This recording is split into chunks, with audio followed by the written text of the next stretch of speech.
So you're a dirt late model team, but you don't have a top level crew chief. Where do you turn when you need help or want the best way to set up your new hot parts? We'll talk about that today, plus an update on Aaron Reutzel and a lot more. Let's go.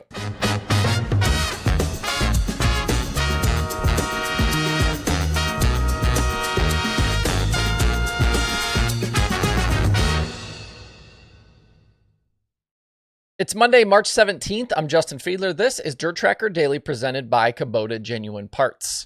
If you are a Kubota owner now or you plan to have some Kubota equipment in the future, then you're going to need the myKubota app. It's an essential tool for managing your equipment effectively and efficiently. With real-time monitoring, maintenance reminders, and diagnostic alerts, myKubota streamlines operations and helps prevent breakdowns.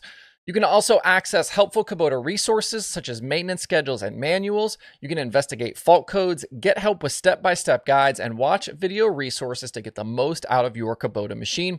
And if you need parts or service, you can quickly locate the nearest dealer to your current location. It doesn't matter whether you're doing construction, maybe you run a big agriculture operation, or you just use Kubota machines around your home to take care of your property or mow your grass.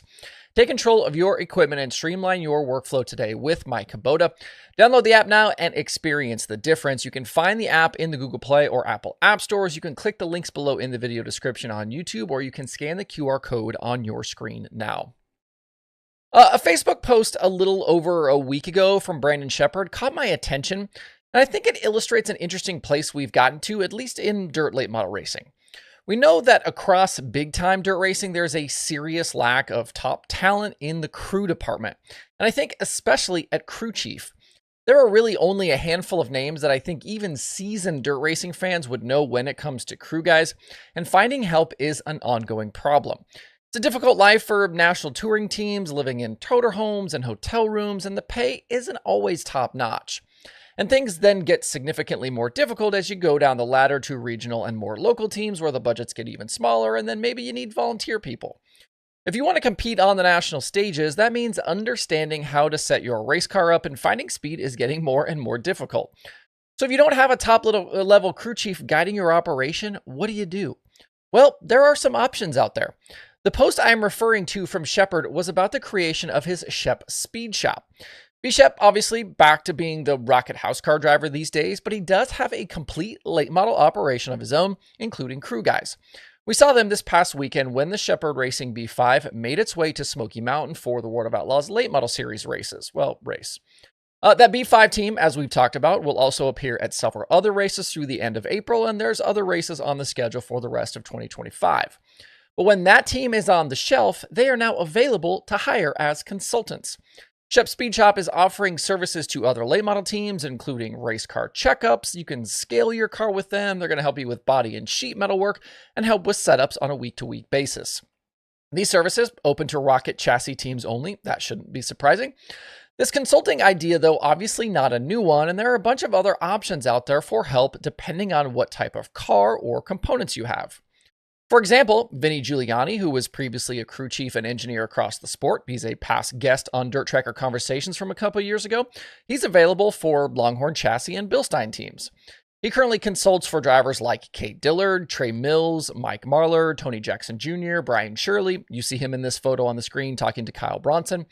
And you can also go straight to just Longhorn chassis these days, as Matt Langston and Joe Matthews in the Longhorn Dynamics division, they're available to help get teams squared away. They actually have their own part of the building there in the Longhorn chassis campus.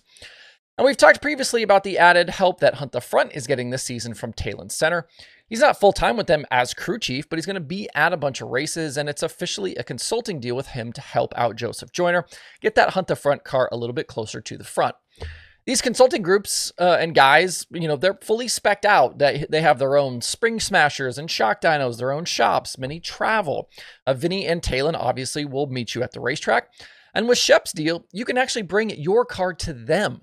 You can bring your car unloaded in their shop, and actually the photos that they shared in the post, that's exactly what somebody was doing. So you get to take advantage of their facility. So if you don't have an Anthony Burrows or a Bob Pierce or Mark Richards or a Jason Durham potentially at your disposal, you can still get top-level help, but for a fee, obviously. We talked yesterday on the show about sprint car driver Aaron Reutzel being injured during the Saturday night high limit program at the Las Vegas dirt track. Reutzel was hit through his helmet visor with a rock or a dirt clod that happened in the dash. He does have a broken nose. The team also talked about him needing stitches. He spent the night in the hospital but has since been released. The Ridge & Sons team has shared they are focused on his recovery and that they are, quote, evaluating things day to day. The RSR 87 is declared as a full-time high-limit team this season with Reutzel. They were full-time last year with Corey Eliason, obviously, but Reutzel kind of filling that spot this year. That series has 3 races coming up this week. They're at the Tulare Thunderbolt on Wednesday, and then they're at Kern County and Paris Friday and Saturday. I have no idea if you can race with a broken nose, if he could see, if he can even get comfortable in a helmet. I don't know. And clearly they're going to wait and see how he is feeling before they make any sort of decision. But I have heard rumblings the team is looking at options for potential fill-in drivers.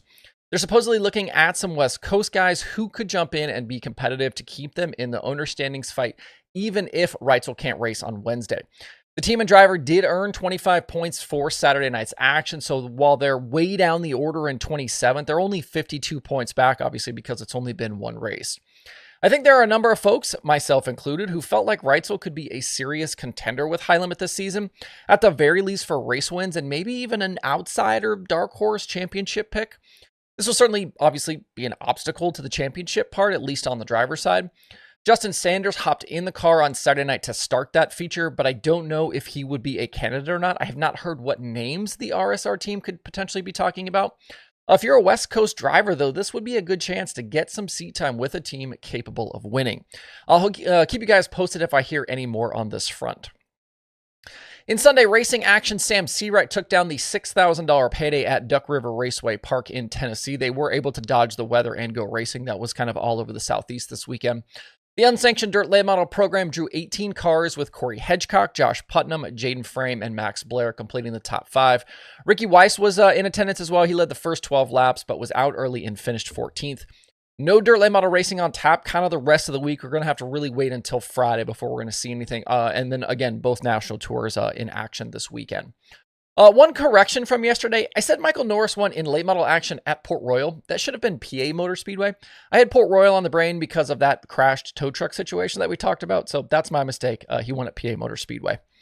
That's the Daily Show for today. If you want even more dirt racing content, make sure to follow DIRTRACKR across social media. We've got Twitter, we've got Facebook, TikTok, Instagram, wherever you are, so are we. Just today, I've actually posted multiple times on a couple of different platforms. So if you want extra content, you can go find it. I hope you guys have a great Monday out there. We will see you right back here tomorrow.